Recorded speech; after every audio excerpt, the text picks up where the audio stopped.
me pienso a mí mismo como sujeto de una práctica deshumanizante, que quizás que sea el colmo de aquello que ahora se intenta hacer por vía del discurso, y pienso en lo mal que le salió. Digo, o sea, tengo que ser absolutamente optimista, compañero. Por más que nos digan que no cojamos, por más que nos digan que está mal, que somos pérfidos o promiscuos, o que no cumplimos con las normas que habría que cumplir, la fortuna. Y hay varios estudios que señalan que se coge menos. No diría cómo. Sí, porque decías cómo, hay más libertad, hay más posibilidades, es un tema que no es tabú, hay para distintas opciones, por más que aparezcan estos discursos o esta disputa de sentidos en torno a la sexualidad. Sin embargo, ¿qué está pasando en los... Por un lado tienen una idea muy represiva, pero por el otro lado están todo el tiempo incitados a hablar sobre el tema, a darle un tenor a la sexualidad o a determinadas sexualidades cuasi de destrucción occidental. Y yo quería iniciar con esa pregunta, con la pregunta de si ustedes consideran que ese tipo de discursos, ese tipo de ansiedades conservadoras con respecto a la sexualidad, ¿tienen algún impacto sobre la sexualidad de las gentes, de las... También entender que nosotros tuvimos un avance enorme como feministas, tuvimos un espacio de contención, de lucha que nos unió con todas las diferencias. Pudimos ampliar nuestras narrativas también y hacer lugar a las distintas vertientes del feminismo, del transfeminismo. Y los varones no tuvieron esa bandera, no tuvieron eso que las aglutinó, eso que los iba a llevar para adelante, y además estaban perdiendo privilegios, porque bueno. Me parece que en el caso de los púberes y ahora adolescentes, pero por las características propias de lo puberal creo que se ve mucho ahí, la pandemia y el aislamiento el que vivieron marcó mucho su forma de vincularse con el otro, porque en una etapa en la cual el vínculo con el otro es fundamental para la construcción del propio cuerpo, del cuerpo del otro, de lo que se construye entre ambos, eso, estar frustrado, sí o sí va a marcar cómo tramitas eso el resto de tu vida. No quiere decir arman narrativas que intentan competir con otras narrativas científicas, narrativas sociales, narrativas más filosóficas sobre la sexualidad, pero también construyen su narrativa que se acomoda según también sus intereses, ¿no? Que al parecer también sus intereses tienen que ver con el consumo de ciertas prácticas, de cierto material, de cierto contenido, en el que habitualmente la sexualidad o la práctica del sexo siempre tiene que ver con una relación de poder. Yo creo que eso nos diferencia muchísimo. Nos diferencia, me refiero a más la parte más conservadora, y es que... Hoy vamos a hablar de sexualidad y otras yerbas. Para eso voy a aprovechar, porque tenemos una mesaza para conversar, para contar una experiencia personal. Aprovecho esto porque, aunque no lo crean, yo recibí una charla que podríamos decir de educación sexual cuando terminé mi colegio primario. Yo nací en el 63, como dijo Fito, igual, así que soy una sexagenaria. Por lo tanto, imaginen en qué año, 70 y algo, cerquita, un poquito antes del golpe, empecé el secundario en dictadura. Entonces nos llaman Escuela Católica de Barrial, de Ringuelé, un barrio de la ciudad de La Plata, 7º grado, los varones a jugar a la pelota afuera. Las chicas nos sientan para darnos la charla de sexualidad, de cosas fundamentales que teníamos que saber. ¿Qué nos enseñaron? Dibujito, aparato reproductor. Algo que creo que sigue pasando hasta hace poco, la marca de los productos típicos, JJ, para toallita. Los tampones estaban empezando, ni me acuerdo bien, ya me cuesta bien. Y entonces, ¿qué nos dicen? Todo eso, ¿no? Mercado y biología. Hasta ahí llegaba la cosa, pero la directora no quiso perderse la oportunidad de darnos un mensaje moralizante. Entonces nos dijo, ustedes tienen que tener en cuenta que todo empieza por el beso. Como el beso, viaje de ida. Besaste, no podés parar. Y además que nosotras, las mujeres, cual Eva con la manzana, somos las responsables. O sea, si pasa más, la culpa es nuestra. Bueno, Esa fue mi gran clase. Les digo que yo traté lo más rápido posible de ver de qué se trataba realmente esta cuestión. Y bueno, así transité la vida. Pero a mí me ven, por eso le digo sexagenaria, y dice, pero vos sos joven, sos moderna. Bueno, pero todavía nos hablaban en mi tiempo de casarse virgen, de que el sexo era para el matrimonio, ni hablar cuando empiezo el secundario con el golpe militar. Tradición, familia, propiedad, ¿no? Dios, patria, hogar. Nada de ninguna de estas cuestiones se trabajan ni se hablan en la escuela, y obturada la revolución social y la revolución sexual que estaba en ebullición hasta antes del golpe.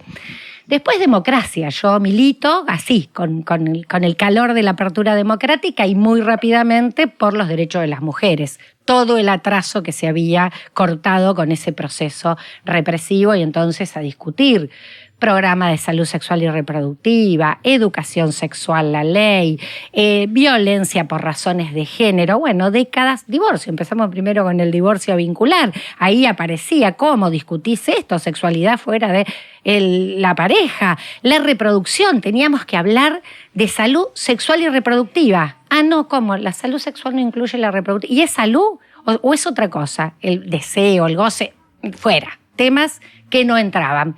Pero fuimos transitando un camino de avance de derechos, de sacar del closet el tema de los métodos de la sexualidad, del aborto. Y llegó la marea verde, así estoy saltando décadas, pero llegó la marea verde. Estos temas fueron la calle, fueron la fiesta. Lograr que es la vida, discutir la vida, nuestro deseo, nuestro cuerpo, identidad de género, matrimonio igualitario. Sí, ay, ¿tienen sexo las personas del mismo sexo? Sí, también. Bueno, como en las familias, no hay una familia, hay familias.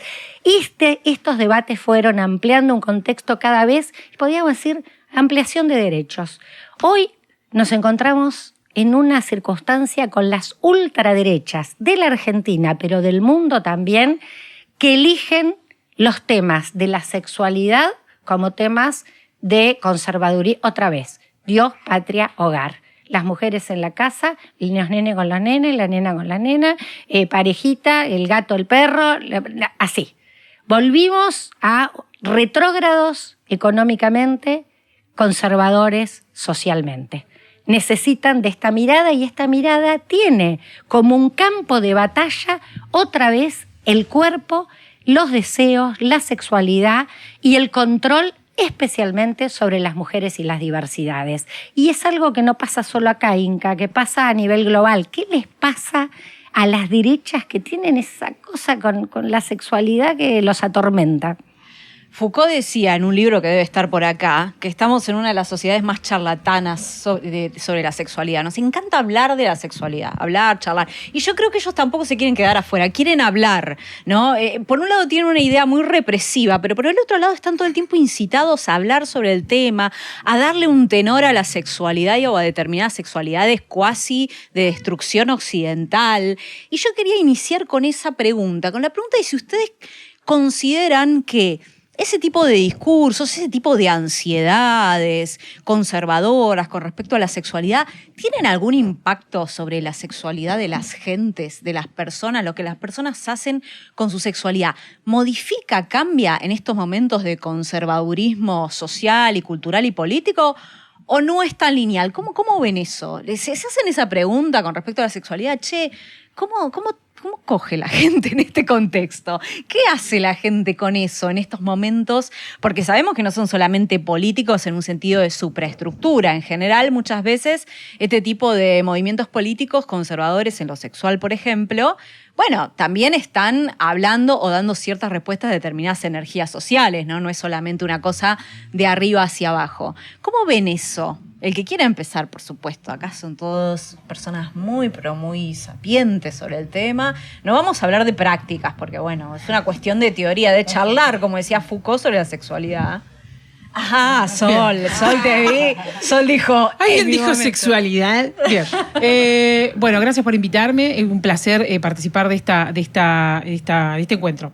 Me hago esa pregunta todo el tiempo. Y respuestas encuentro... Cada vez que me hago esta pregunta hay una respuesta nueva, porque, bueno, eso se puede ir modificando. arman narrativas que intentan competir con otras narrativas científicas, narrativas sociales, narrativas más filosóficas sobre la sexualidad, pero también construyen su narrativa que se acomoda según también sus intereses, ¿no? Que al parecer también sus intereses tienen que ver con el consumo de ciertas prácticas, de cierto material, de cierto contenido, en el que habitualmente la sexualidad o la práctica del sexo siempre tiene que ver con una relación de poder. Yo creo que eso nos diferencia muchísimo. Nos diferencia, me refiero a más la parte más conservadora, y es que creo yo que la sexualidad no debería ser una situación donde se disputa un poder por sobre otra persona. Nuestro presidente y un montón de personas que trabajan con él particularmente, es como bastante común que mencionen ciertas prácticas sexuales como formas de armar de formas de explicar algo o algunos gestos y demás, y bueno, no deja de ser más como una jerga bien de varones con ciertas características. Bueno, intentan instalar una narrativa y lo peor de todo es que intentan engañar con que esas narrativas se corresponden con la ciencia o la biología que tanto les gusta nombrar, pero que no conocen ni la tapa del libro, de un libro de biología.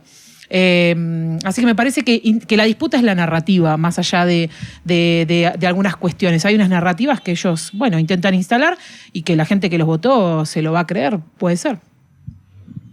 Juanita, ¿has pensado en esta situación? ¿Estás preocupada por la sexualidad de la gente en orden A o no? No sé si preocupada, pero... Concernida. Sí, más que nada en mi área, digamos, más de estudio, que es la sexualidad de los púberes y de la pubertad como etapa. Me parece que la forma en la que ellos hablan sobre el sexo moldea la forma en la que tienen sexo, y a la vez es al revés. La forma en la que tienen o no tienen sexo, o cualquier tipo de actividad sexual que no sea penetración, digamos, también moldea la forma en la cual hablan sobre el tema. No sé decirte en qué momento empieza y en qué momento termina una cosa y la otra. Me parece que en el caso de los púberes y ahora adolescentes, pero por las características propias de lo puberal creo que se ve mucho ahí, la pandemia y el aislamiento el que vivieron marcó mucho su forma de vincularse con el otro, porque en una etapa en la cual el vínculo con el otro es fundamental para la construcción del propio cuerpo, del cuerpo del otro, de lo que se construye entre ambos, eso, estar frustrado, sí o sí va a marcar cómo tramitas eso el resto de tu vida. No quiere decir que no haya solución ni que sea imposible, y para nada quiere decir que haya estado mal el aislamiento, digamos, es una consecuencia inevitable de lo que ocurrió, y que en todo caso habría que entender que eso pasó, pero que sin duda se está viendo un montón. Quienes son ahora adolescentes tienen un vínculo con el otro, con el cuerpo del otro y consecuentemente con el propio cuerpo, porque la construcción del propio cuerpo tiene mucho que ver con el otro y con el encuentro con el otro, sobre todo a esa edad, que tiene consecuencias muy claras. Entonces, para mí sí hay, de hecho, un auge muy claro de una vuelta a el puritanismo, de una vuelta a, digamos, el discurso de Dios, patria y familia, que parece medio un chiste a veces en redes, y que puede tener que ver con cierta respuesta a un auge de otras cosas en otros momentos. De nuevo, no es un juicio de valor, es un juicio de que funciona así siempre. Se ve mucho, por ejemplo, con... esto es terrible lo que pasa, sobre todo con los casos de abuso sexual infantil o de violencia sexual infantil con famosos. No, hubo un par de casos muy, muy icónicos en el último tiempo de famosos que eran abiertamente homosexuales y que luego fueron acusados de violencia sexual infantil o contra infancias o contra gente menor de edad o etcétera, para no dar demasiados detalles. Eso automáticamente abre la puerta a homofobia abierta, digamos, sin ningún tipo de tapujos, escondida bajo un halo de me preocupan los chicos. Y en el fondo sos simplemente homofóbico, no te preocupan los chicos. Pero me parece que hay, sin dudas, en los adolescentes y en los púberes, y la gente quiere decir que en los jóvenes, una vuelta al puritanismo y una moralidad muy, muy pujante que poco tiene que ver con la protección de la integridad de las infancias, de las mujeres, y tiene más que ver con algo frustrado en el vínculo con el otro que se refleja mucho en eso, en una vuelta a un moralismo sin sentido. Me parece interesante eso, como una suerte de efecto de un trauma, lo planteás.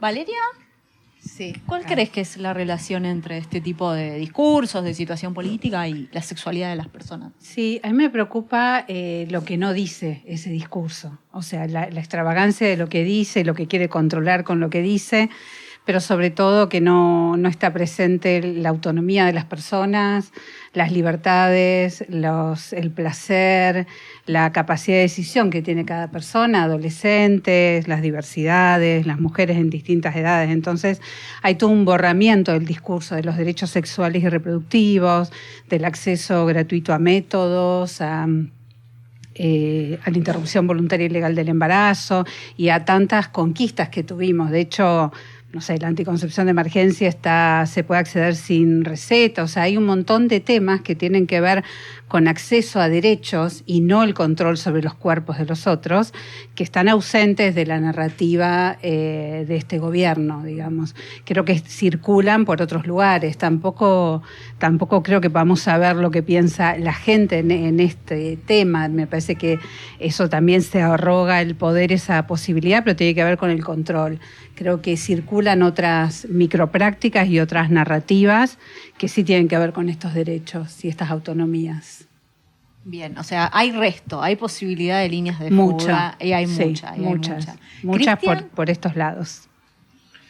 Pienso en varias cosas, ¿no? Primero pienso en los lentes de sol, que me parece que son los que necesitaríamos todos para ver si construimos un modo de mirar. O sea, en esta batalla o en esta supuesta batalla cultural, yo creo que es otra cosa, pero es discusión para otro momento, esta imposición, ¿no?, de los marcos de construcción del sentido a la que se nos lleva en la batalla cotidiana, sobre todo en redes sociales, y la amplificación que los medios masivos hacemos de esas redes sociales respecto a cuestiones como la cosificación, la reobjetualización de los sujetos y de los cuerpos y la binariedad en toda su forma, digamos, una insistencia en la binariedad genérica y en todas las binariedades para mantenernos a nosotros a las mayorías, porque es contra las mayorías en un lugar en el que por supuesto el deseo no está presente porque no hay posibilidad de desarrollar las condiciones mínimas para que alguien se pueda hacer de aquello que desea, ¿no?, sino de lo mínimamente necesario para la sobrevivencia, y esa es la lógica de todo el modelo. Pienso en esa nueva, digo, ¿qué lentes quieren ponernos? ¿Qué óptica nos quieren soldar, ¿no?, a nuestro modo de ver y de sentir y de experimentar y de interpretar lo que nos pasa? Y evidentemente, digamos, creo que hay un primer... no sé si es una consecuencia, al menos se expresa en ellos y sobre todo en el presidente y su discurso y en los varones de La Libertad Avanza específicamente, porque no lo habíamos visto de un modo tan impresionante en los varones de la derecha argentina de otras agrupaciones políticas. Hay una novedad en La Libertad Avanza y eso es algo que además nos damos cuenta en el cotidiano, en todas estas ambivalencias del resto de las derechas y del modo de agenciamiento del poder que tienen respecto a las decisiones que toma La Libertad Avanza. Pero en la cuestión fundamentalmente vinculada a las sexualidades, diría que la intención es poner un corral, ¿no? Ese corral que encierre, que determine, que predetermine a los varones con los varones, las mujeres con las mujeres, y en el caso específico de las disidencias, que de ninguna manera tengamos la libertad como para poder decir esto no es así, ¿no? Yo creo que a mí como varón cis, gay, que fue inyectado con testosterona, que es el tema que vengo reflexionando en los últimos 2 años a partir de una performance que hacemos con Lorena Vega, me pasa que me pienso a mí mismo como sujeto de una práctica deshumanizante, que quizás que sea el colmo de aquello que ahora se intenta hacer por vía del discurso, y pienso en lo mal que le salió. Digo, o sea, tengo que ser absolutamente optimista, compañero. Le salió por más como que nos digan que no cojamos, por más que nos digan que está mal, que somos pérfidos o promiscuos o que no cumplimos con las normas que habría que cumplir, la fortuna, y esto lo sabe, sobre todo lo dijo Foucault, ¿no? Pero psicoanálisis y bendito psicoanálisis que también habita, ¿no?, el modo de pensar y de construir de argentinos y argentinas y sobre todo de porteños y porteñas, porque es es distinta la situación siempre acá en la metrópolis, pero yo diría que es imposible creernos de que van a venir y nos van a imponer y van a retroceder los 40 años de luchas de todas nuestras identidades, dando peleas múltiples y de nosotros mismos, sobre todo en nuestros grupos, en nuestros cuerpos, en nuestro deseo. A mí me pasa que descubro tardíamente, y lo decía por esto, que cuando fuimos inyectados los niños marica en los 70 con testosterona para convertirnos supuestamente de homosexuales en heterosexuales, hubo muchas consecuencias físicas de eso y subjetivas, claro. Pero una gran paradoja es que en lugar de calmar nuestro deseo, lo usaban porque la testosterona te calienta. Entonces, éramos niños calientes. O sea, configuramos nuestra eroticidad a partir de una invasión eugenésica de un modo absolutamente paradojal. Con consecuencias que igual, a mí me parece que ahí también hay un rictus que podríamos retomar, que es la de la objetualización. Fuimos niños objeto, objetualizados en la práctica deshumanizante, y muchos de nosotros, y sobre todo mi generación, es una generación que pelea más allá de las múltiples libertades y derechos que nos hemos tomado con demasía a veces, ¿no? Pero siempre en un campo ulterior, diría yo, de batalla, que es la de la subjetividad y la objetualización. El modo en el que conquistamos derechos, también, digo, la situación nos obliga a una crítica, a una autocrítica, a una autorreflexión respecto a cómo los hemos ejercido. ¿Realmente hemos cogido también? ¿No? Con todas esas libertades, ¿qué hemos hecho? ¿La pasamos realmente también? ¿Cuánto hay de distancia, digamos, entre las narrativas progresistas en torno a las sexualidades y la vida real? ¿Cogen peor los fachos? Digo, me lo pregunto. Claro, yo No lo sé. no lo sé, pero Claro. ¿tienen ellos una narrativa? de Le eso? preguntaría a la gente que coge con los fachos más que a ellos. Que levante la mano. Ellos pueden Que coger levante la bien mano para la gente. ellos. El tema es la otra persona. Para que hablen tienen que cargar la batería, por eso no están acá, porque solo funcionan a batería. Comentarios, por favor. En comentarios quiero testimonios. Sin obviamente exponer a nadie, sin nombres. Comenten, necesito experiencias de gente que tuvo encuentro del primer tipo, O, del segundo bueno, tipo, hay del tercer niveles, tipo. hay niveles. Claro, con personas conservadoras, y cuenten. Porque necesitamos, esto también es para desmitificar y para llegar al corazón de la sexualidad. Porque acá estamos capas de cebolla, espeleología en la sexualidad. Yo quiero venir en esto a una cuestión que pensaba, porque decíamos, bueno, época represiva, sexo tabú, no se trataba en los temas, y vos decís, bueno, cambió mucho las relaciones, la puesta en debate, esto que yo contaba de mi infancia, que todavía estaba la cuestión de que te tenías que casar virgen, una cosa que ahora ya, digamos, no es tema de las mesas cotidianas en la inmensa mayoría de las familias. Sin embargo, estamos planteándonos, y hay varios estudios que señalan que se coge menos. No diría cómo. Sí, porque decías cómo, hay más libertad, hay más posibilidades, es un tema que no es tabú, hay para distintas opciones, por más que aparezcan estos discursos o esta disputa de sentidos en torno a la sexualidad. Sin embargo, ¿qué está pasando en los términos de los vínculos interpersonales? Y la sexualidad es una parte del aspecto de los vínculos. Digo que hay menos placer que antes. ¿Cómo es? Está bien, las comparaciones son odiosas. ¿De dónde sacás la medición para decir estamos haciendo, en tal caso, consideraciones más sociológicas? Esa es una cuestión que quería compartir y ver qué piensan ustedes con eso. Y la otra es cómo aparece en estos discursos extremo conservadores experiencias como la que vimos en la Facultad de Exactas con los incel. En los grupos de los varones célibes involuntarios que quieren ir incluso, o amenazas, ahí había una persona detenida incluso porque dijo que iba a ir con una escopeta a una fiesta a matar, y que quieren, sobre todo las carreras más masculinizadas como la informática, eliminar mujeres. Y entonces, digo, fenómenos extremos que no pensábamos que en estos términos iban a estar ocurriendo en este tiempo, como una reacción muy, muy extrema, ¿no? No sé, ahí. ¿Me repetís la primera pregunta? Me repetís la primera pregunta, perdón, porque hubo dos preguntas. Sí, Yo no. quiero responderte la primera La más que gente la coge segunda. menos, supuestamente. Gracias. En algunos países hay algunos estudios, algunos libros Sí. que hay menos relaciones sexuales, hay un descenso. Sí. Yo creería, coincido, que me parece que en algún momento surgió acá en la conversación que no tenemos una forma de medirlo, no tenemos números, por lo tanto, bueno, es algo que se conversa y bienvenida sea la conversación. Creería que si eso sucede, lo que trataría de pensar primero es que la forma, digamos, es una forma de vincularnos la sexualidad, ¿no? Más allá de la práctica, de una práctica que tenga que ver con un orgasmo o tener un contacto con el cuerpo del otro sí o sí, presencial y físico, ¿no? La sexualidad se va a expresar de otras maneras y compartir mi sexualidad con otra persona es una forma de comunicarme. La comunicación está en crisis, me parece, hoy en día. La sexualidad como un subtipo, como una subtrama de la comunicación interhumana, también va a estar, me parece, un poco en crisis en ese sentido. Además, creería también que se difundió muchísimo el uso de objetos sexuales, también llamados juguetes y demás. Creo que eso se difundió bastante. Hay mucha gente que antes ni pensaba la posibilidad de tener un dildo, un succionador o algo en su casa y de repente ahora por ahí está ahí enchufadito.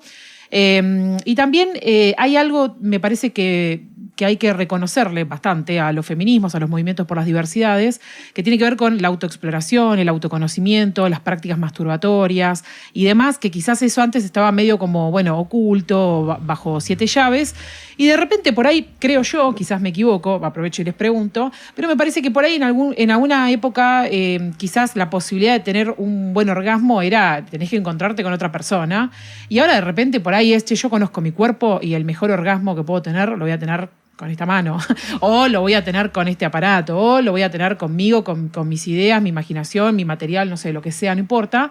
Pero me parece que es un fenómeno multicausal. Si es que así fuera, que efectivamente la gente tiene menos encuentros donde intima, donde tiene sexo, donde lo practica.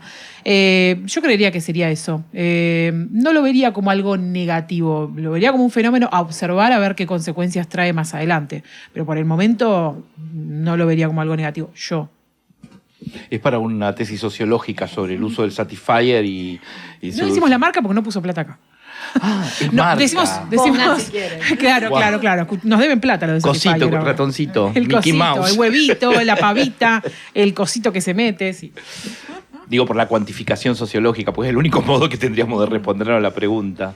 Yo creo que hay algo vinculado a lo que mencionaban hace un rato sobre el aislamiento, ¿no? El aislamiento o los aislamientos que vivimos todos durante esos 2 años.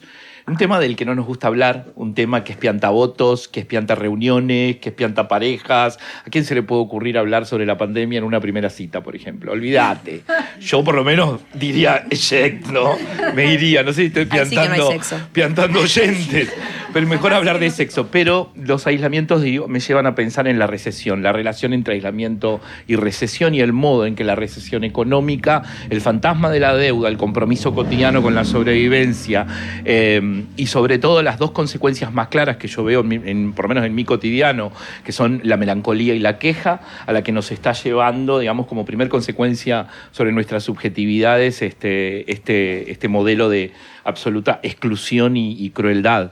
Y entonces en esta dificultad del vínculo, quizás, digamos, el juguete o la autosatisfacción sean, digamos, un camino como tantos otros caminos de autoprotección. La temporada completa de Envidiosa, ¿no? La 4ª receta que me enseña mi amiga, las plantas de mi balcón, el paseo en bicicleta, la caminata por la reserva ecológica, el bordado con técnicas paraguayas de pañuelos de la abuela. Digo, la cantidad enorme de cursos y de talleres. Lo dice alguien que ofrece todo el tiempo, además en Anfibia, talleres para Está vendiendo sus talleres, no lo sabemos, pero está vendiéndonos sus talleres. Y, digamos, todas esas alternativas en las que nos refugiamos para encontrar algún tipo de bienestar que no está necesariamente relacionado con la sexualidad. Digamos, también ha habido, me parece, como una circulación, venimos antes de como una especie de destape, ¿no? Vivimos con nuestro propio destape y de pronto, además, hasta había una especie de mandato de hay que coger. Un momento, los 90 fueron una década de coger, ¿no? Para mí, por lo menos, era muy joven también, pero había una cosa del que no cogieron boludo, ¿no? Y ahora está esta otra cosa y es que como es cool no coger. de pronto. Entre los pibes, pero también entre los adultos. Hay un poder confesar, no voy a adherir, digamos, al mandato de tengo que estar en actividad permanente, en búsqueda permanente, en conquista permanente, ¿no? Listo y presto para la actividad sexual. Algo de eso se matiza. Yo creo que en ese matiz se cuela el discurso fascista que postula una especie de neoascetismo en donde solo tenés que ser alguien que trabaja, produce y genera recursos y dinero y reproduce ad infinitum, casi como en un prefordismo, el capital. Entonces hay una relación entre el aislamiento que nos enseñó obligadamente a estar solos y solas y a no fallecer, ni a desfallecer, ni a deprimirnos en esa, ¿no? Algunos la pasamos mejor, otros la pasaron peor. Yo la pasé bomba. Pero bueno, me inventé mi burbuja. Cada uno hizo lo que pudo. Y es medio secreto eso, ¿no? Porque como que tampoco se habla. A esta recesión que nos acorrala, ¿no? En la sensación de, ¿vale la pena estar acá? ¿Cómo hago para que valga la pena estar acá? A mí me parece que la palabra que quizás queda en el aire cuando me estás diciendo es la sublimación. Digo, la sublimación como fenómeno... lo voy a explicar muy mal, me van a bardear todos mis colegas, pero básicamente la sublimación es eso, es no puedo coger, ¿qué hago con eso? Bueno, la energía puesta en otra cosa, que es fundamental para la supervivencia de uno como humano y de la especie en general, digo, la sociedad y la cultura, y uno hace cosas y trabaja y estudia y tiene plantas y tiene libros y escribe libros, y todo eso en mayor medida porque no puede estar todo el día cogiendo, básicamente. Es más complejo que eso, pero vamos a dejarlo así. Creo que en todo caso lo que pasó fue un exceso de sublimación. Creer que con eso me alcanza. No tengo que coger porque tengo mis plantas. No tengo que coger porque Paulina cocina. No tengo que o sea, llega un punto en el cual taponás constantemente el encuentro con el otro, con lo real, con el cuerpo del otro en un contexto de verdad físico. Como eso no estaba disponible, bueno, se tapona el deseo constantemente. Hay que ver cuánto de eso es una sublimación saludable como respuesta a una circunstancia y que estuvo bien, y cuánto de eso fue taponar el deseo constantemente con más y más, algo más propio, como decías recién, del discurso capitalista, es algo que lo dice Lacan y que tiene sentido, que es taponar constantemente con objeto, que responde claramente. De hecho, no sé si vieron a mí me parecen mucho en redes sociales porque mi algoritmo está en cualquiera, que son todo el tiempo videos, y va un poco con lo de los incel también, de tipos muy musculosos que dicen que les va muy bien en la vida porque no acaban. Literalmente. Ya ni siquiera es no tengo sexo con mujeres, es no me masturbo. Yo como no tengo orgasmos, tengo mejor puesta la cabeza en mis ideas, en mi trabajo, en mis acciones, en lo que sea que hagan, que te quieran vender. Le dan como al orgasmo una cosa de que te quita energía, de que no te concentra, es muy griego, es muy griego. Y de rarísimo. hecho hay una suerte de revival del estoicismo como una filosofía totalmente malinterpretada que apunta a esto, y hay mucho movimiento muy dirigido a los varones en algo que se llama la manósfera, que es justamente contenidos masculinos para varones que tienen que ver con esto, con el tema de no mirar pornografía, pero no desde el lugar de, bueno, hagamos una crítica sobre la pornografía y sus representaciones, sino como esta cuestión de represión para poder ser más productivo, o represión con ciertas cosas un poco incluso que parecen medio masoquistas, ¿no? Como medio de... que lo son. De ese tipo de planteo. Perdón, una sola cosa. Lo son porque en realidad lo que hacen es ya me pasé de Lacan a la neurociencia, pero lo que hacen es reemplazar el rush de dopamina que les da la pornografía con el rush de dopamina que les da castigarse y cerrarse y censurarse. O sea, para el cerebro es lo mismo. Es el mismo input de solamente que en vez de ver pornografía o otra cosa, se castigan a sí mismos. Eso también es sexualidad igual. Las silicias. Eso es una Me paja, faltan solamente las que sin silicias. tocarte el pito, pero es una paja. No, o sea, sí, la cesis también forma parte Pero de obviamente. un modo de tramitar. Perdón, Javier Milei empezó también en la televisión contando como un gran logro personal que estaba 3 meses sin eyacular. Me la perdí esa. Bueno, digo, como un gran logro de la masculinidad de estar 3 meses sin eyacular, como si eso tuviera algún aval científico igualmente o algo por el estilo, y no deja de ser parte de todos estos discursos, estos discursos. Quería hablar mal de Javier Milei. Quería nombrarlo, pero no estábamos Y de sexo tántrico. Vamos al programa de... ¿Vos lo encontraste, Valeria? Porque ahí, digamos, yo he participado en actividades de ESI en las escuelas secundarias, ¿no?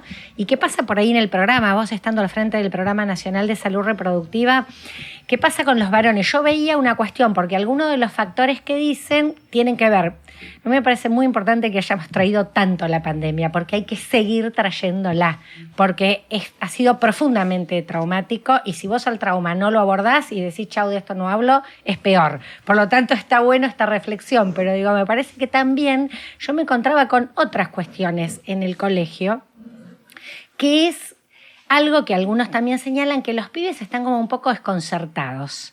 ¿Hasta dónde avanzo? Si digo, no, se terminó puedo si seducir, si me pasé, si llegamos y hasta nos acostamos juntos, pero después dijo que no, cuando es como alguna cuestión. Y en las chicas yo las veía en estos juegos para educación sexual, donde cambiaban canciones, los pibes como muy expectantes, y las chicas decían, te estoy hablando de pueblito de la provincia, yo estoy reempoderada. Y yo le decía a los chicos, y miran, como... ¿Hay algo de eso? ¿Vos lo notaste cuando trabajaban con el programa, la política pública en Sí, sobre Nación? todo trabajamos mucho con el plan de prevención del embarazo no intencional en la adolescencia, el plan EñA, que este gobierno está desmantelando. De hecho, desvinculó a más de 600 trabajadores y trabajadoras de más de 12 provincias, y allí trabajábamos con adolescentes, con varones, con jóvenes, con las diversidades, y el gran desafío de la ESI era justamente trabajar los vínculos en términos de igualdad, en términos de poder hacer lugar a la reconfiguración de esos roles, pero tampoco es de otro mandato, tampoco es de otro deber ser. Ahora, antes sí se tenía mucho sexo, ahora no, o de esta manera, o ahora... A mí me parece que ahí también hay que trabajar mucho para en realidad hacer lugar a lo que se vaya presentando en términos de vínculos, y ahí la oportunidad de trabajo con adolescentes en escuelas fue muy importante, y también la escucha. A veces es muy importante poder ver por dónde le va pasando a los pibes, y también entender que nosotros tuvimos un avance enorme como feministas, tuvimos un espacio de contención, de lucha que nos unió con todas las diferencias. Pudimos ampliar nuestras narrativas también y hacer lugar a las distintas vertientes del feminismo, del transfeminismo. Y los varones no tuvieron esa bandera, no tuvieron eso que las aglutinó, eso que los iba a llevar para adelante, y además estaban perdiendo privilegios, porque un poco el patriarcado es eso. Entonces nosotros ganábamos derechos, los varones perdían privilegios, y quizás los más jóvenes, adolescentes, están en una incertidumbre que está bueno también, porque... Está bueno poder acompañar en transitar las incertezas, las incertidumbres. No sé cuándo es bueno, es poder escuchar a la otra, ver cuál es mi límite, cuál es el límite del otro, dónde empiezan los límites de los cuerpos, todo eso es una exploración, y hay que poder acompañar esa exploración sin un mandato de nuevo que decimos que es progresista, pero finalmente es mandato. Hay que poder acompañar en vínculos igualitarios, me parece que eso sí es muy importante. Y el desconcierto, es parte también de los aprendizajes que de la sexualidad. Y de la sexualidad también, ¿no? Y de las oportunidades también de ver, cómo lo hacemos, qué quiero, qué quiero con la otra, con el otro, o de qué manera, sola, como decían recién también. Cristian, vos ahí en tu obra explorás la masculinidad a partir de un trauma, obviamente, y de una experiencia personal, pero después haces como una suerte de ensayo en la performance que vincula con las masculinidades contemporáneas. ¿Hay algo como que te haya resonado en ese pasaje? Porque siempre es un desafío pasar de la experiencia personal con la masculinidad y hacerse preguntas sobre otro tipo de construcción de lo mismo, pero que después fatalmente va a ser singular, ¿no? ¿Qué es lo que en la obra, en Testosterona, pero en general, pensás? Sí, es parte de lo que nosotros llamamos con Lorena Vega la investigación en proceso, ¿no? A medida que pasan los meses desde que estrenamos en enero en el Festival de Teatro de Chile, en el Santiago a 1000, y hasta ahora que vamos a estar en el FIBA, como en esos 9 meses ha habido distintas etapas de descubrimientos que son por un lado a nivel, te diría, más casi científico sobre la hormona que no es masculina en realidad. La hormona, la testosterona, fue designada como masculina.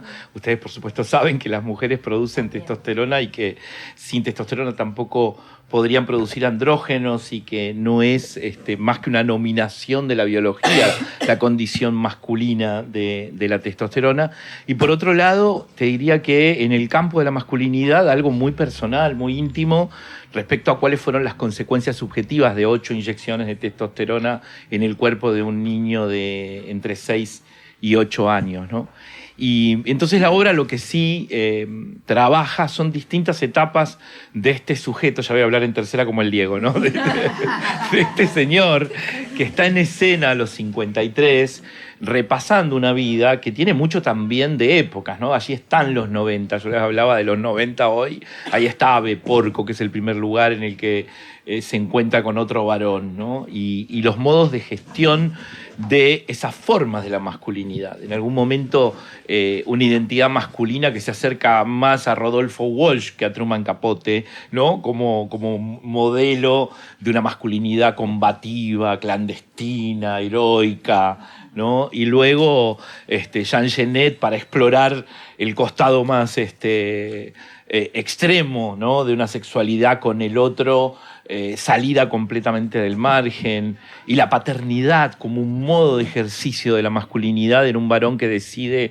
ya no alquilar un vientre como hacen muchos homosexuales con dinero de hoy, sino adoptar, ¿no? Y en esa adopción, una adopción como padre soltero, y luego esa convivencia con ese niño varón que hoy tiene 21 años y que todos los días en la cena, digamos, nuestras conversaciones van y vienen en torno a cuestiones como las que estamos hablando a veces, porque tenemos una comunicación hermosa, y también para mí entender la dimensión de eso que está pasando con los jóvenes y el modo de gestión de sus deseos, y también esa ambivalencia entre el compromiso y el descompromiso, la extrema individualidad y la búsqueda de no solo la autosatisfacción sexual, sino de la extrema autonomía, ¿no? Porque creo que hay algo en torno a las autonomías que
ese vínculo? ¿Por qué te interesa tanto el chisme?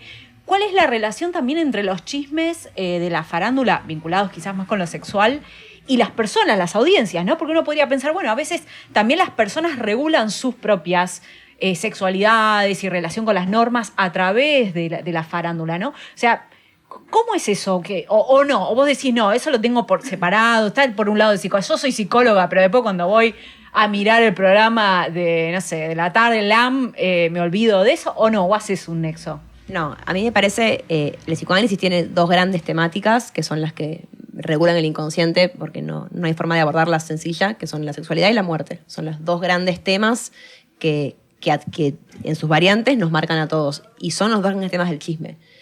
Todos los chismes, todos los escándalos de farándula tienen que ver o con sexualidad, en su gran abanico de situaciones, o de la muerte y su gran abanico de situaciones. Piensen en los dos grandes temas que toman hoy en día las tapas de los portales, son Pampita y su marido, y la infidelidad, y el matrimonio, y la pareja, y esto y lo otro, y la nata. O sea, o gente que coge, o gente que se muere o se está muriendo, digo. Y si vean cualquier escándalo, y tiene que ver siempre con eso. Porque no hay otra cosa que importe realmente de verdad. O sea, la verdad es que es eso.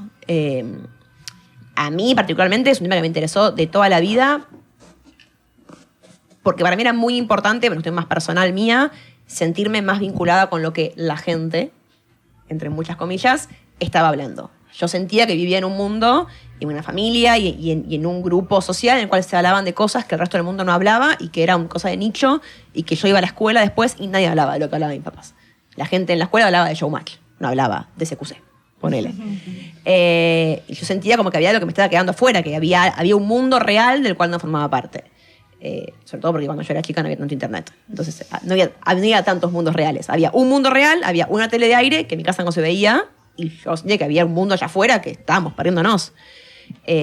Al día de hoy tengo una discusión con mi familia, o sea que yo no logré nada en mi ámbito familiar, pero bueno, por lo menos a mí me llamaba por ese lado. Ahora, cuando arranco a meterme en ese mundo, piensen en lo que era el showmatch que yo veía cuando era chica a escondidas. Era absolutamente erótico y había algo también que me atraía muchísimo. Eso era innegable. O sea, había un montón de mujeres desnudas que se tocaban, que esto, que lo otro. Era muy atractivo para mí el morbo que generaba, los tipos que reaccionaban, mis compañeros en la escuela. O sea, había como todo un mundo allá afuera que para mí era como muy atractivo y muy interesante, y que hasta el día de hoy me sigue llamando a investigar. Digo, ¿qué es lo que le pasa a los varones con esto? Me ha llegado a ver cosas espantosas como el mundo de los incel, pero bueno, existe y está. Lo que yo creo con respecto al chisme y la sexualidad es que al fin y al cabo los chismes y funcionan porque son historias. Digo, contar un chisme y hablar de chimentos o contar un escándalo es contar un cuento. Hay gente que es mejor narradora que otra, digamos, Janina es una gran narradora de chismes, es muy buena en eso y por eso le va bien. Pero al fin y al cabo un chisme es bueno cuando te lo cuentan bien. Y al fin y al cabo tiene que ver más que... O sea, si vos te das cuenta cuáles son los que funcionan, son esos. Son gente que coge o que no coge, o que se casa pero coge con otro, o con quien coge o que deja de coger, o gente que está muriendo, o que está por morirse, o que se murió pero no se murió, o que podría morirse o no, o que está enferma. Juana, bueno. pero ¿no hay un componente del dinero ahí que siempre está en el medio? Pero es que el dinero es una forma de la sexualidad también, me parece. Sí, claramente. Lo pienso poner en los escándalos que tienen que ver con la herencia. La herencia de tal, quién puso más plata, quién puso el escándalo de Susana con Roviralta, porque quién ponía la plata. Bueno, es una forma del sexo al fin y al cabo. ¿Por qué nos parece indignante que Sí, Pampita ponía el pagara 90% todo? o Claro. no. Bueno, porque es mujer. Digo. Pero además en el chisme hay una cosa muy femenina. Ahí del saber. Históricamente, el lugar del saber para las mujeres fue el lugar del chisme. ¿En qué lugares transitaba tu vida? Digo, en los barrios.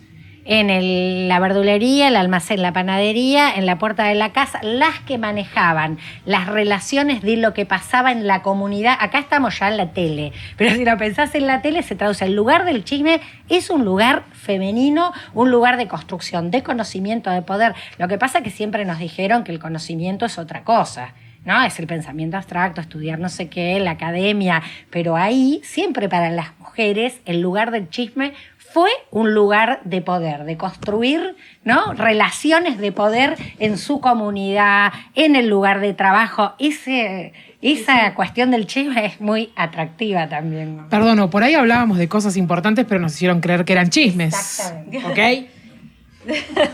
Exactamente. Bueno, también... Ok, perdón, pero ese chisme en un momento era contarnos cómo abortar. Técnicas para practicarnos un aborto clandestino, inseguro, todo lo que quieras, pero hace 30, 40, 50 años atrás. Era un eso lugar de el chisme. saber. Lo que pasa es que es un lugar de saber. La lactancia, sí, perdón totalmente. que te interrumpa, pero la lactancia, las cuestiones obstétricas, No, la menstruación. totalmente, porque era un lugar de saber, por eso lo relaciono con poder. El poder que las mujeres construimos con el chisme en nuestra comunidad, en nuestro barrio, es pasarse información fundamental, datos para la vida cotidiana, conocimiento. Claro, en el orden patriarcal de las relaciones de saber, estos parecen saberes menores. Estoy totalmente. Pero te sumo otra cosa más. ¿De dónde sacamos todas que es mejor gritar fuego que pedir ayuda si te están abusando en la calle? ¿De dónde salió ese conocimiento que todas sabemos, pero no hay un libro que te lo dice, o no es que hay un programa de televisión que yo prendí y lo dijeron y bueno, se masificó ese conocimiento? Todas sabemos un montón de técnicas para cuidarnos en la calle, un montón de técnicas y estrategias para evitar o incluso algunas en el horror para transitar lo mejor que se pueda una situación de abuso o acoso, y un montón de esos saberes que se han transferido entre generaciones y generaciones de mujeres nos han querido convencer de que son chismes y era parte de nuestro conocimiento, pero si no tenés el lugar. Digo, sumo a lo que vos decís, retuiteo y cito con esta frase. Retuiteo y cito. No, pero ahí agarra, porque te voy a hacer laburar, porque me parece que también la habladuría, el chisme, este tipo de saberes, son ambivalentes como todo, ¿no? Como la sexualidad, podríamos decir, pero por un lado tienen estas funciones, son reservorio de determinados saberes, pero también a veces son vehículos de desinformación, ¿no? Y un poco vos te dedicas también a eso, ¿no? A la desinformación. Sí.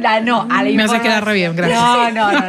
Vos que te dedicas a esto que haces vos. Conducir vehículos. Al revés. Esto que no agarran Al la pala. revés. Te dedicas a agarrar falsedades, elementos, Sí. cosas que se dicen. ¿Recuerdas como algunas quizás próximas, algo que tuviste que desmitificar que te pareció un montón o que te sorprendió que un dato falso sobre la sexualidad tenga tanto nivel de pregnancia que dijiste, no, yo acá tengo que agarrar la cámara y decir, no, miren, esto es así o así? Lo haces todo el tiempo, digo, pero por ahí alguno que vos digas, ¿esto te llamó la atención y te preocupó particularmente? Sí, yo ya perdí la capacidad de preocuparme, No, la claro, perdí, estamos me allá del gasté, me exprimí como una naranja ya la preocupación y ahora solo me río y digo, bueno, me preocupa muchísimo, hay un saber que circunda, no sé si ustedes están al tanto, que prácticamente el semen es un elixir de la vida eterna, es la piedra filosofal de hecha líquida, que es esto de, bueno, te hace bien a la cara, pasan de te hace bien a la cara a te cura la depresión, a te da vitaminas, a te cura el cáncer. Es una cosa, el semen es tremendo, pero la industria farmacéutica tiene todo el alcance de un huevo, o sea, ni siquiera los dos, uno. ¿Me entendés? Agarras la receta para no era el aloe vera antes. ¿Qué aloe vera? ¿Qué aloe vera? Está todo ahí. Agarrás la receta es esta, agarras un testículo y lo exprimís como una naranja, ¿sí? Y le pones un poquito de líquido prostático, un poquito de fluido seminal. Ahí te haces un buen fluido de semen. Y con eso todo haces. Regás las plantas, te pones en la cara, la depresión, el cáncer. Bueno, eso es algo que me sorprende muchísimo, que todavía sigue existiendo gente que repite esto de el semen que lo tenés que tragar porque tiene propiedades que te van a hacer muy bien. Casi te rejuvenecen, volvés a ser un bebé de repente. Es como que te rejuvenecen. Bueno, eso es algo que me alerta muchísimo. Eso por un lado. Y el otro, que están iguales empatados, es este mito que habla de la anticoncepción de emergencia, el levonorgestrel, está la famosa pastilla del día después, como una bomba hormonal. Mira, bomba hormonal es el embarazo, pero todavía no estamos listos para ese debate. ¿Ok?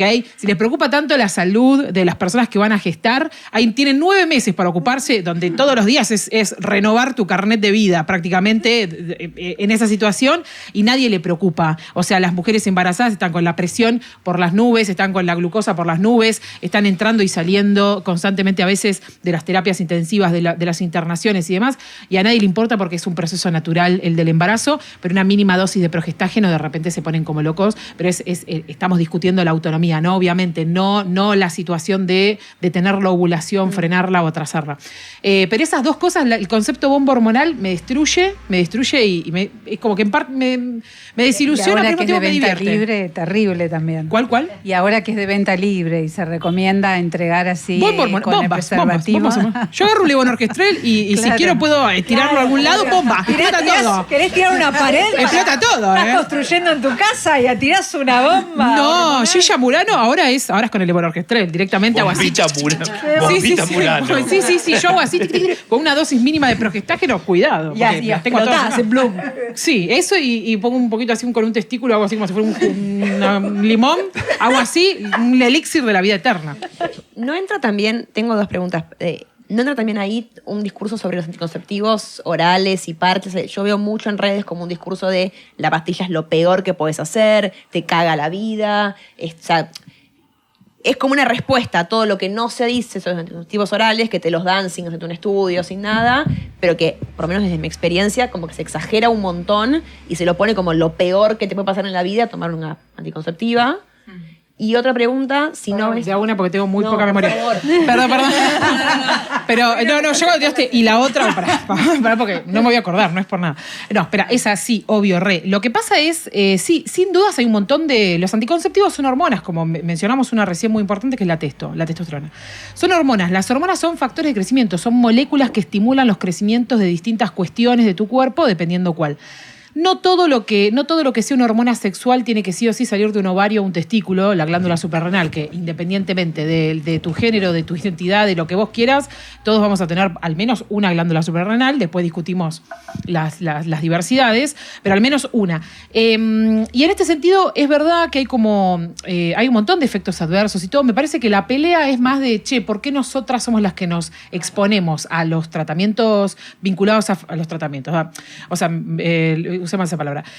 Nos exponemos a estos tratamientos, bueno, lo vuelvo a decir, tratamientos donde nos hormonamos para detener la ovulación, frenarla, atrasarla o lo que sea, de alguna manera hacer planificación familiar, es eso.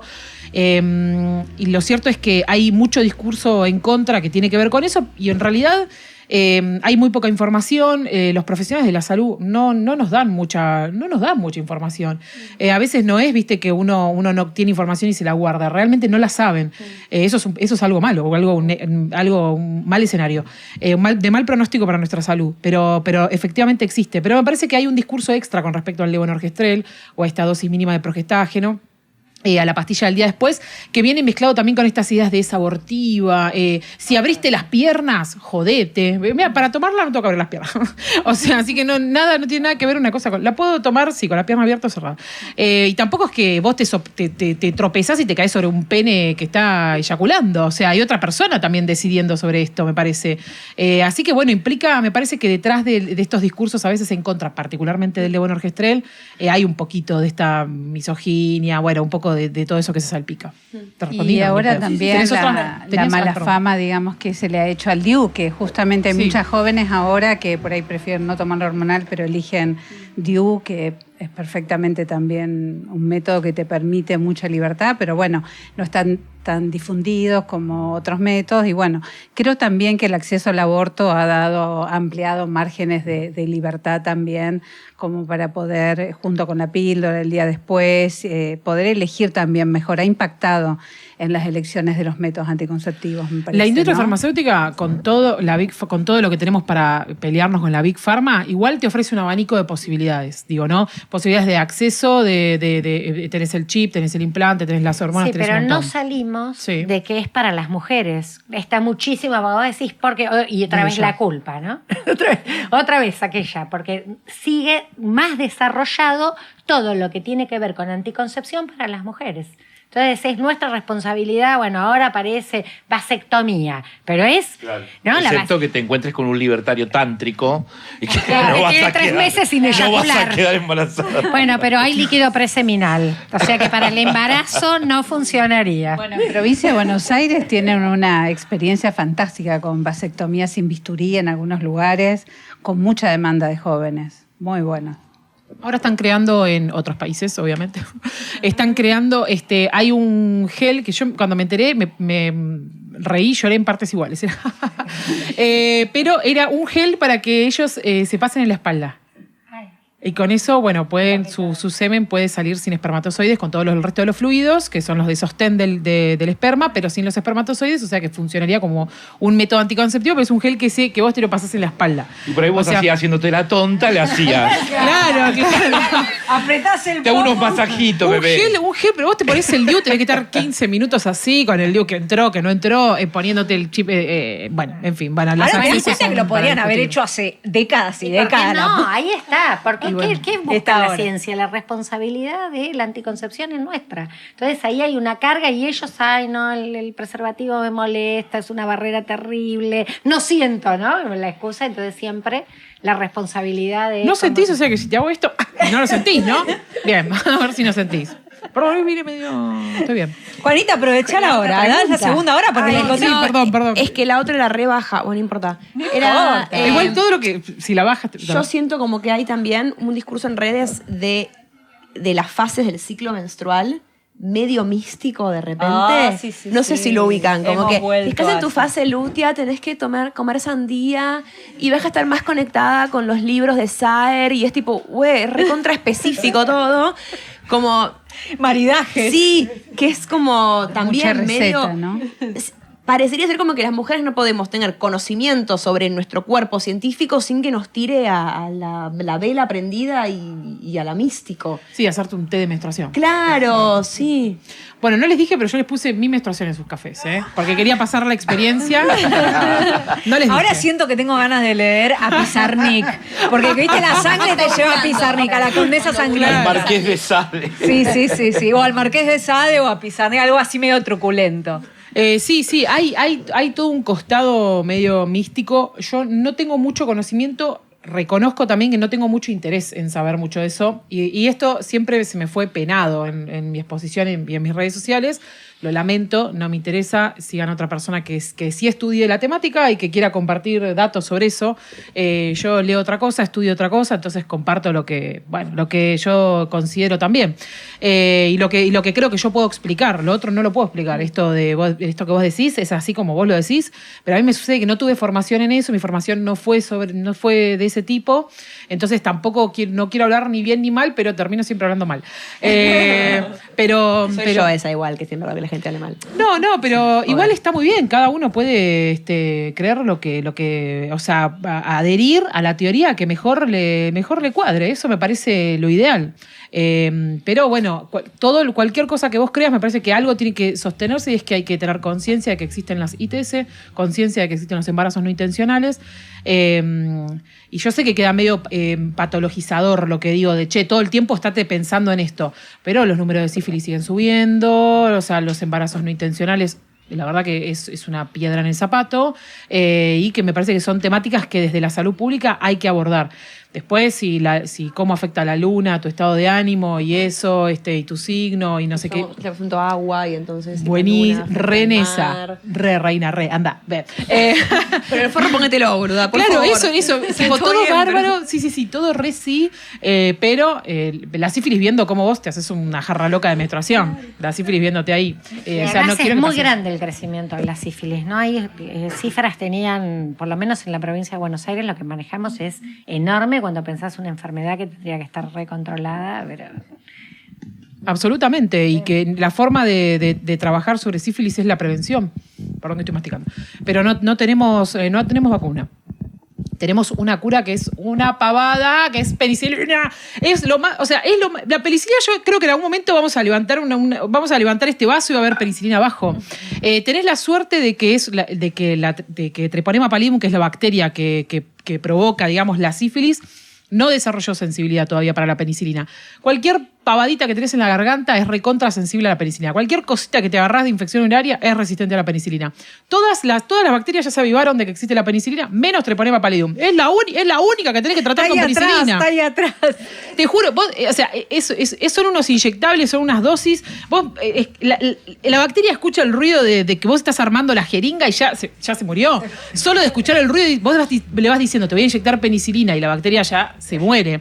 Es imposible que tengamos que tener esta discusión cuando tenemos una cura muy concreta, cuando tenemos formas de concientizar y educar a la población sobre cuáles son las características o las lesiones que tenés que estar atente para observar en tus genitales, en tus manos, en tu cuerpo, en tu boca, para poder acceder a tu servicio médico para que te atiendan. Es una picardía que por culpa de que todo esto siga siendo tabú en el 2024, la gente siga teniendo consecuencias graves de la sífilis. ¿Cuáles son las consecuencias graves, problemáticas de este tipo de prejuicios que siguen operando con respecto a la penalización de las mujeres cuando se quiere justamente llevar a cabo cosas como el Plan Enya, como, que básicamente los adolescentes puedan saber y decidir cuándo tienen hijos y los cuidados? Porque, vos estuviste en esas peleas en el primer... En la primera línea de batalla, y también es encontrar que no es nuevo, o sea, si bien estamos en un momento muy conservador en donde ese desmantelamiento se materializa, pero que no es nuevo, que hubo que pelear. ¿Qué cosas encontrabas que eran quizás este tipo de discursos de la educación sexual de Estela, pero matizadas o llevadas en una suerte de polizón, en otro tipo de elaboraciones supuestamente mucho más complejas? Porque a veces uno escucha de gente que incluso uno dice, esta persona no es un libertario, pero esto de, ahora todo el mundo tiene un aborto, como es ir a comprarse, un caramelo al kiosco. Esas cosas que uno ha escuchado. Están bastante estiradas, ¿no? Como que aparecen. Sí, en relación al aborto, siempre creo que desde el debate del 2018 y después estuvo muy presente esta idea de que la ley iba a habilitar a hacer un montón más de abortos, y en realidad las mujeres, las disidencias, las personas con capacidad de gestar, haremos abortos. La diferencia es si lo vamos a hacer en condiciones seguras o inseguras. Si vamos a poder acceder de forma gratuita a una consulta, al misoprostol, a la mifepristona. Hoy los tratamientos medicamentosos para el aborto han generado una revolución, hace bastantes años, pero poder acceder de manera gratuita para la interrupción es casi, en algunos momentos, casi una regulación, digamos, de la menstruación.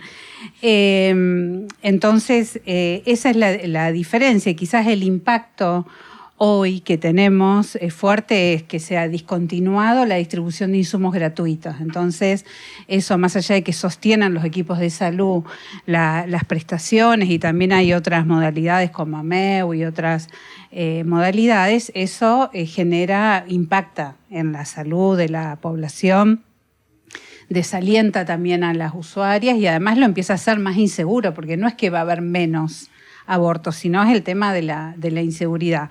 Respecto a adolescentes, en educación sexual, quizás lo que salió mucho hace unos años es que muchas provincias o áreas, digamos, escuelas, incluso religiosas, decían que tenían educación sexual, pero es otra educación sexual, ¿no? Es la del control social, el control de los cuerpos, lo moralizante. Educación sexual para el amor. Claro, exacto. Nosotros hablamos de una educación sexual integral que tiene mucho más que ver, no tanto con los cuerpos, sino con los derechos. Entonces, pero el Plan Enya, además de que este gobierno discontinuó insumos, los de larga duración, los DIU, los implantes, preservativos, este año se han distribuido de manera gratuita muy poquitos preservativos. Nosotros compramos y distribuíamos alrededor de 25 millones de preservativos, después del programa de HIV otro tanto. Aún en pandemia, que hubo momentos de picos, también se sostuvo una cantidad alta, y este año no llegaron a distribuir ni 2 millones, con mucha suerte. Entonces, me parece que también, decía, respecto al Plan Enya, había estas 600 personas, educadores, obstétricas, enfermeras, docentes, que iban a donde estaban los pibes, porque los pibes en general no van a los centros de salud, pues en general transitan su adolescencia, digamos, sin tener tantas enfermedades, y además el sistema de salud tampoco es receptivo, ¿no? Generalmente recibe a todo lo que es el ciclo reproductivo de las mujeres, y al resto expulsa también a varones. Entonces, con Elenia y con toda esta gente a nivel territorial iban a las escuelas, le generaban turnos protegidos, hacían consejerías, consultorios en donde transitaban los adolescentes. Entonces, bueno, esto realmente genera, y lo que va a generar ahora y para adelante es malestar en la población. Lo que reduce este gobierno con estas políticas o desmantelando el Estado es el bienestar de la población, es totalmente en contra de la población, de cada uno de nosotros. Yo en eso quiero, aprovecho ya para más institucional, compartir un poco lo que hacemos en Provincia de Buenos Aires. Porque bueno, desde ya que el sector salud garantiza en la Provincia de Buenos Aires, tenemos más de 600 consejerías de interrupción legal y voluntaria del embarazo y consejerías en salud sexual y reproductiva, se garantizan los insumos. Es más, se está haciendo la producción, le compramos misoprostol, que es una de las drogas con las que se hace la interrupción del embarazo, al Laboratorio Público de Santa Fe. Es enorme, además, el ahorro, cuando la discusión de la inversión económica, el ahorro económico, pero además en ciencias exactas se está haciendo mifepristona y misoprostol, que están avanzando en las etapas experimentales para hacerlo. Así que ahí hay una decisión fuerte y sostenida de mantener la política pública, garantizar, pero es lo que vos decís, Valeria.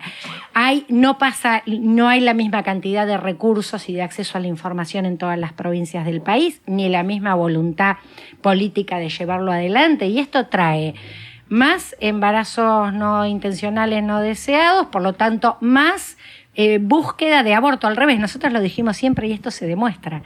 El no tener acceso público lo que te lleva no a menos abortos, te lleva a más, porque además no tenés acceso a los métodos que lo previenen.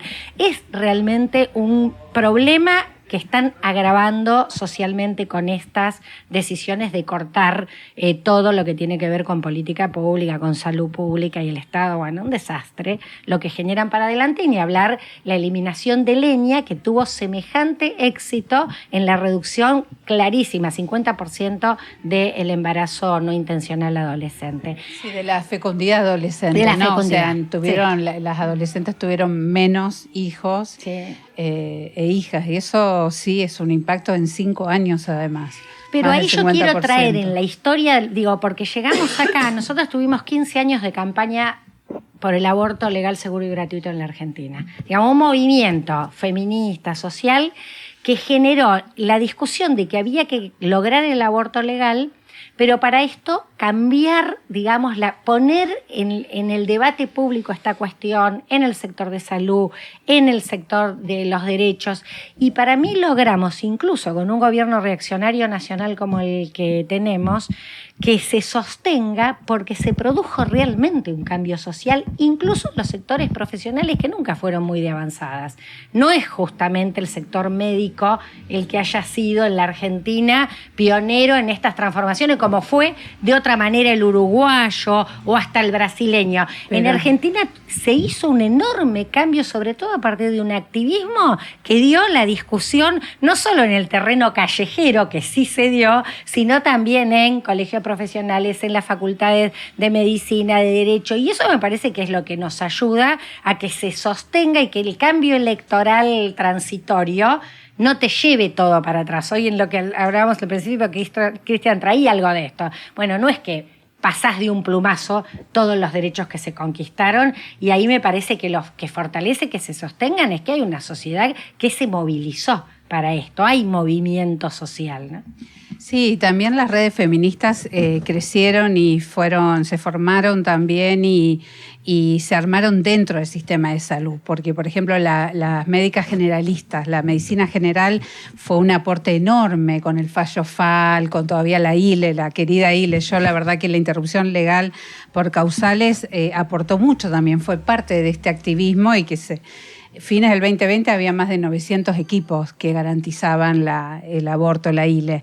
Hoy hay más de 1900, pero también al calor adentro del sistema de salud el feminismo permeó y los movimientos de la diversidad lograron hacerse un lugar a nivel micro en hospitales, centros de salud, bueno, el remediar con su botiquín de salud sexual, llegando con los insumos, fueron generando otra institucionalidad. Y el 0800, creo que el 0800 de Nación también creó esa institucionalidad de decir, bueno, si no me dan acceso a un método anticonceptivo o al aborto, bueno, llamo. Bueno, ahora tenemos el barrera. 148 Exacto. en la provincia, como se está desmantelando el nacional, la provincia de Buenos Aires, la línea 148, opción 3, es orientación en salud sexual e interrupción del embarazo. Y bueno, y el equipo de la provincia de Buenos Aires es pionero en lo que es la gestión de salud sexual y reproductiva. Me parece que teniendo tanta voluntad política en estos momentos críticos, lo vamos a ver impactado también en los números, porque es clave poder garantizar estos insumos, además de acompañar a los equipos que están ahí en el día a día. Y reciben muchísima demanda, porque además reciben la demanda que no está cubriendo el sector privado también, ¿no? Porque, bueno, el acceso es gratuito y esto es importante, es de calidad y gratuito. Cristian, quería hacerte una pregunta, volver a testosterona un poco, porque a mí lo que me impactó, no vi la obra, el 2 de noviembre, ¿no? El 22 de octubre, 2 funciones en bien, el FIBA. bien. No sé si salimos antes, el 22 de octubre. Y a las 5 de la tarde y a las 8 en el Astros, Bien. otra vez. Y el 2 de noviembre, quizás el 3 también, en Rosario. Ah, en Rosario, bien. Pero ahí aparece, vi como el short de YouTube, aparece la idea del fin del mundo y el apocalipsis, ¿no? Ah, Como sí. si la sexualidad, y eso es algo muy obvio en este tipo de discursos que estamos hablando, estuviese de alguna manera vinculada con la degeneración, con la cuestión del apocalipsis, ¿no? Como si entre sexualidad y apocalipsis, obviamente que esto tiene raíces bíblicas, digo, ¿no? Ya lo sabemos. Pero hay como cierta ansiedad con esa cuestión, ¿no? El fin del mundo es como algo que tiene algo del orden del apocalíptico. Y a mí me pareció interesante porque es una obra de, creo que de 2022, y hoy es como una suerte de discurso bastante pregnante, ¿no? Es el fin de la civilización occidental, el feminismo y qué sé yo. ¿Cómo pensaste ahí en esa obra la cuestión del apocalipsis y de la sexualidad? La obra comienza con un texto que yo escribí en un ensayo para un libro que hizo Alejandro Grimson, que se planteaba a un mes de comenzado el encierro de la pandemia, ¿cuál era el futuro después del COVID? Imagínate la ambición de la pregunta, no teníamos idea de lo que venía. Y inspirado en mi madre y en su frase más recurrente, que es "esto es el fin del mundo", yo escribí un texto en el que ella se lamenta y dice: mi madre, crecí con mi madre repitiendo "esto es el fin del mundo". Se vuelan con el viento todos los pétalos de sus rosas en el valle patagónico, el fin del mundo. Un hombre abandona a una mujer, el fin del mundo. Una mujer a un hombre, el fin del mundo. Su hijo mayor, gay, el fin del mundo. Después su hijo menor, gay. Después se divorcia su único hijo heterosexual.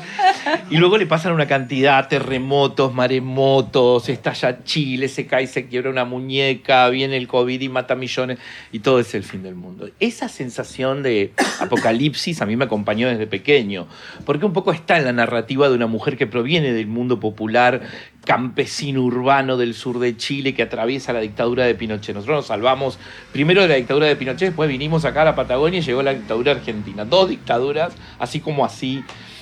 Y de pronto adquirió una relevancia con la llegada de, te diría, cuestiones como el cambio climático y la recesión global y las guerras, y empezó a tener una lógica en las narrativas distópicas, que son las que consumimos cada vez más. Y de modo que ese ensayo después muta y es una novela, que es El Tercer Paraíso, y en El Tercer Paraíso vuelve a aparecer el fin del mundo, y finalmente lo rescato como una mamushka, se va montando para esta performance en donde, claro, para esta madre, joven, 23, 24 años, sola en el exilio, en la Patagonia, en plena dictadura, en el 77, este niño al que sorprendía vistiéndose con su camisón largo y que no encajaba de ninguna manera en las ritualidades masculinas de las que tenía que participar, yo digo que era como una especie de niña entre salvajes, debe ser conducido a la normalidad, ¿no?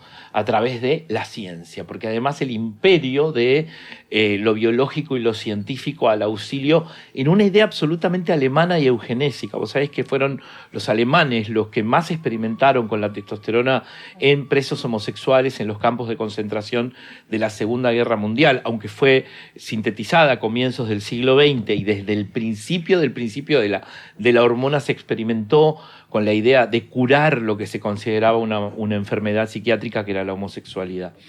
Y ese fin del mundo va mutando porque en realidad también hay una metáfora botánica que viene de la novela El Tercer Paraíso, y es esta regeneración permanente. No existe el fin del mundo como tal. Es decir, lo desmentimos nosotros todos los días y lo desmiente la vida misma. Digo, puede terminar nuestra especie. Me temo que sería imposible el fin del mundo, ¿no? Me encanta para pensar la sexualidad también, ¿no? De diversidad y regeneración. Yo para finalizar le voy a preguntar que cada uno diga una obra sexual, una situación con la farándula, o sea, algo que ustedes, que tiene que ver con la sexualidad, que a ustedes les gusta, les calienta, les encantó, no sé, lo que sea, una obra y un chivo. Cada uno tira esas dos. Sí, dale, pero ahí vas a tener que hacerlo. Una... perdón, pues me lo... Una obra, producto cultural vinculada con la sexualidad que vos digas, esto lo recomiendo, o esto a mí, o me calentó, o me gustó, o lo que sea. Y un chivo. No sé, tengo que pensar muy rápido. Puede ser un manual de medicina que te haya servido. No, puede ser un dildo. Puede ser un... Justo, mira, lo traigo acá porque mira, no te voy a traer. Mira cómo te resolví. Me soplaste, estoy de mi oído bueno, decime. Pensé que me había soplado. No es mi oído bueno, evidentemente. Me quedé sorda del otro oído también. Si no, solo el chivo y ya está. Bueno, no, creo que no. Mi recomendación es que, o si tuviera que dar una, es que hay que leer con mucha atención todos los manuales que sean de narrativa científica o narrativa tipo manual que hablen de sexualidad, porque están todas las literaturas están peleándose a ver cuál tiene una narrativa que pega un poco más. Creería que hay que leer un poco de todo. La verdad que yo leo mucho de todo, entonces sinceramente no tengo una que yo diga, esto tiene la posta. No, la posta creo yo que la vamos a tener en conjunto, en comunidad, y cada momento va a tener una posta. O sea, había una posta en el 2018, hay una posta ahora, va a haber una posta más adelante. Entonces, bueno, esas verdades sobre la sexualidad creo que son tan dinámicas que es muy difícil. Y un chivo... ¿Cuál digo? Ese. Sí, ese. Que nos pueden ver, obviamente, en la pantalla de Postdata en YouTube.